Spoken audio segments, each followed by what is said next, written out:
Success ಆಗಲಿಲ್ಲ. ಯಾಕಂದರೆ ಇದು ಹತಾಶ ಪ್ರಯತ್ನ ಆಗಿರೋದ್ರಿಂದ ಅವರು ಮತ್ತೊಂದು ಸಲ ಸಿದ್ದರಾಮಯ್ಯನ ವ್ಯಕ್ತಿಗತವಾಗಿರ್ತಕ್ಕಂಥ ಯಾವುದೇ ಸಾಕ್ಷಿ ಸಮೇತವಾಗಿ ಅವ್ರನ್ನ ಹದ್ದುಬಸ್ತಿನಲ್ಲಿ ಇಡಲಾರ್ದೇ ಒಂದು ದುರುದ್ದೇಶಪೂರ್ವಕವಾಗಿ ಅವರನ್ನು ಹಗರಣಗಳಲ್ಲಿ ಸೇರಿಸ್ತಕ್ಕಂಥ ಪ್ರಸಂಗಕ್ಕೋಸ್ಕರ ಇಡೀ ಮುಡಾ ಹಗರಣವನ್ನು ಸೇರಿಸಿದ್ದಾರೆ.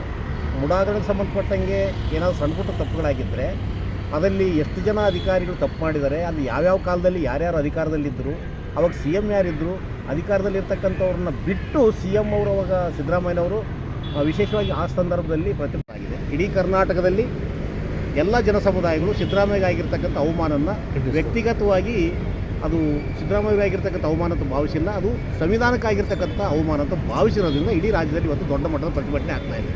ಅದೇ ಥರ ಒಂದು ಕಡೆ ಜನಮಾನಸದಲ್ಲಿ ಸಿದ್ದರಾಮಯ್ಯವರು ಮತ್ತೊಂದು ಸಲ ಚಿರಸ್ಥಾಯಿ ಉಳಿದಿದ್ದಾರೆ. ಸಂವಿಧಾನದಲ್ಲಿ ಕೂಡ ಸಿದ್ದರಾಮಯ್ಯನವರ ಒಂದು ಸಹಜವಾಗಿರ್ತಕ್ಕಂಥ ಒಂದು ಸ್ವಾಭಿಮಾನದ ಪರಂಪರೆಗೆ ಮತ್ತೊಂದು ಸಾರಿ ನ್ಯಾಯಾಲಯ ತಾತ್ಕಾಲಿಕ ನೆರವನ್ನು ನೀಡಿದೆ, ತಾತ್ಕಾಲಿಕ ರಿಲೀಫ್ ತಡೆಯಾಜ್ಞೆ ನೀಡಿದೆ. ಹಂಗಾಗಿ ನ್ಯಾಯಾಂಗದಲ್ಲಿ ನಮಗೆ ವಿಶ್ವಾಸ ಇದೆ. ಮತ್ತು ಸಿದ್ದರಾಮಯ್ಯನವರು ಕೂಡ ಸಂವಿಧಾನದಲ್ಲಿ ಭಾಳಷ್ಟು ನಂಬಿಕೆ ಇರೋದ್ರಿಂದ ಖಂಡಿತ ಇದರಲ್ಲಿ ಗೆಲ್ತೀವನ್ನೋ ಒಂದು ವಿಶ್ವಾಸವನ್ನು ಮತ್ತೊಂದು ಸಾರಿ ಪುನರುಚ್ಚರಿಸ ಮಾಡಲಿಕ್ಕೆ ಇದಾಗಿದೆ. ಹಂಗಾಗಿ ಈ ಷಡ್ಯಂತ್ರ ಮಾಡ್ತಕ್ಕಂಥ ಅದು ವಿಶೇಷವಾಗಿ ರಾಜ್ಯಪಾಲರು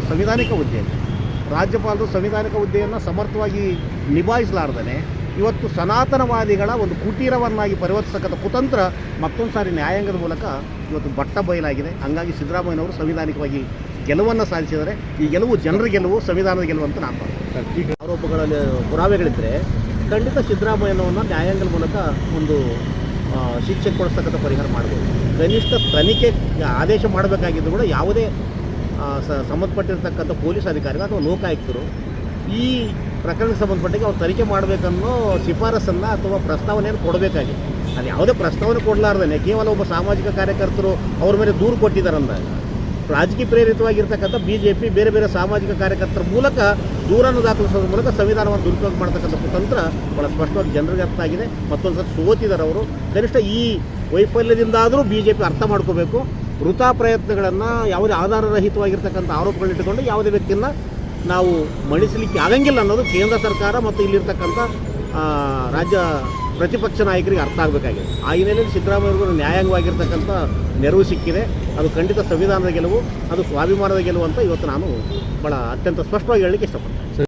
ಪಕ್ಷಾತೀತವಾಗಿರ್ತಕ್ಕಂಥ ಹುದ್ದೆ ಆಗಬೇಕಾಗಿತ್ತು. ಅದು ಸನಾತನವಾದಿಗಳ ನಿರ್ದೇಶನದ ಮೇರೆಗೆ ರಾಜ್ಯಪಾಲರು ಇವತ್ತು ನೋಟಿಸನ್ನು ಕೊಡ್ತಕ್ಕಂಥ ಕೆಲಸ ಮಾಡಿದರು. ನೋಟಿಸ್ ಕೊಡಬೇಕಾಗಿದ್ದು ಕೂಡ ಪ್ರಯಾರಿಟಿ ಆಗಿ ಹಲವಾರು ನಿಬಂಧನೆಗಳಿದೆ, ನೀತಿ ನಿಯಮಗಳಿದೆ. ಯಾವುದೋ ಸಂಬಂಧಪಟ್ಟಿರ್ತಕ್ಕಂಥ ಪ್ರಾಧಿಕಾರ ಅವ್ರು ಮಾಡಿರ್ತಕ್ಕಂಥ ಆರೋಪಗಳ ಪಟ್ಟಿಯನ್ನು ಮಾಡಿ ಈ ತಪ್ಪಿನಲ್ಲಿ ಅವರು ಇದ್ದಾರೆ, ಈ ಪ್ರಕರಣದಲ್ಲಿ ಅವರು ಇದ್ದಾರೆ, ಇದರಲ್ಲಿ ಅವರು ತಪ್ಪಿತಸ್ಥರು ಆಗ್ತಕ್ಕಂಥ ಲಕ್ಷಣಗಳಿದೆ ಅನ್ನೋ ಒಂದು ಶಿಫಾರಸನ್ನು ಕೊಟ್ಟರೆ ಮಾತ್ರ ರಾಜ್ಯಪಾಲರು ನೋಟಿಸ್ ಕೊಡಬೇಕು. ಈಗಾಗಲೇ ಕುಮಾರಸ್ವಾಮಿ ಅವರಿಗೆ ಸಂಬಂಧಪಟ್ಟಿರ್ತಕ್ಕಂಥ ಹಲವಾರು ಪ್ರಕರಣಗಳಿಗೆ ಸಂಬಂಧಪಟ್ಟಿರ್ತಕ್ಕಂಥದ್ದು ರಾಜ್ಯಪಾಲರ ಕಡತದಲ್ಲಿ ಪೆಂಡಿಂಗ್ ಇದೆ. ಅದೇ ಥರ ನಿರಾಣಿಯವರ ಪ್ರಕರಣಗಳಿದ್ದಾವೆ, BS ಯಡಿಯೂರಪ್ಪನವರ ಪ್ರಕರಣಗಳಿದೆ. ಸುಮಾರು ಪ್ರಕರಣಗಳಿದ್ದರೂ ಕೂಡ ಒಬ್ಬರಿಗೆ ಸಿದ್ದರಾಮಯ್ಯವ್ರಿಗೆ ಅಷ್ಟೇ ಕಾಂಗ್ರೆಸ್ಸನ್ನು ಟಾರ್ಗೆಟ್ ಮಾಡ್ತಕ್ಕಂಥ ರೀತಿ ಇದೆಯಲ್ಲ, ಇದು ಜನರಿಗೆ ಅರ್ಥ ಆಗಿದೆ, ಜನಸಾಮಾನ್ಯರಿಗೆ ಅರ್ಥ ಆಗಿದೆ, ಚಿಕ್ಕ ಮಕ್ಕಳಿಗೆ ಅರ್ಥ ಆಗಿದೆ. ಹಂಗಾಗಿ ಯಾವುದೇ ರೀತಿಯಲ್ಲಿ ಕಾನೂನಾತ್ಮಕವಾಗಿ ಇಡೀ ವ್ಯವಸ್ಥೆಯನ್ನು ದುರುಪಯೋಗಪಡಿಸ್ಕೊಳ್ತೀವಿ. RSS ಆಗಲಿ JDS ಆಗಲಿ ಇವರೆಲ್ಲರೂ ಒಂದು ಮೈತ್ರಿಕೂಟವಾಗಿ ಪ್ರಜಾಪ್ರಭುತ್ವದ ಧ್ವನಿಯನ್ನು ಅಡಗಿಸ್ಲಿಕ್ಕೆ ಹೋಗ್ತಾ ಇದೆ. ಇದು ಸಕ್ಸಸ್ ಆಗಲ್ಲ ಅನ್ನೋ ತೀರ್ಪು ಇವತ್ತು ಬಂದಿದೆ. ಇವತ್ತು ಜನರು ಕೂಡ ಅದನ್ನು ಭಾಳ ಸ್ಪಷ್ಟವಾಗಿ